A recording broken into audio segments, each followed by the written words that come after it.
ঠিক আছে, এই কারণে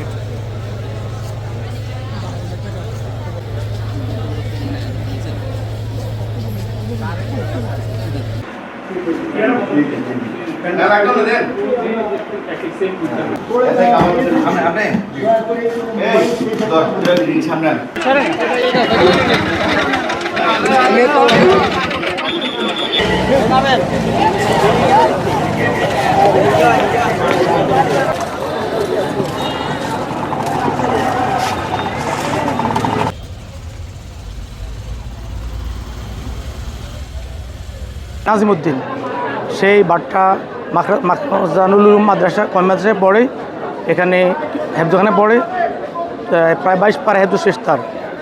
সেই গত শুক্রবারে বাড়ি থেকে আসছে এখানে, অর্থাৎ মানে আরও 10 দিন আগে, অর্থাৎ শুক্রবার বাড়ি থেকে আসছে। কিন্তু এখানে আসার পর গতকাল রাত্রে আমরা যেটা আজকে ভোর 6টা আমরা জানতে পারলাম যে এখানে এই একটা ছাত্র তাকে গলা কেটে হত্যা করা হয়েছে। আমরা প্রশাসনের কাছে এর জোর দাবি জানাচ্ছি এবং যারা এই ঘটনার সাথে সংশ্লিষ্ট জড়িত প্রত্যেকের আমরা দৃষ্টান্তমূলক শাস্তি দাবি করছি।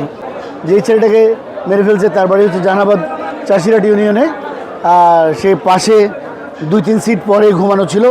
হুজুর সবাই ঘুম গেছে এটা নিশ্চিত হয়ে তিনি নিজেও ঘুমিয়ে যান।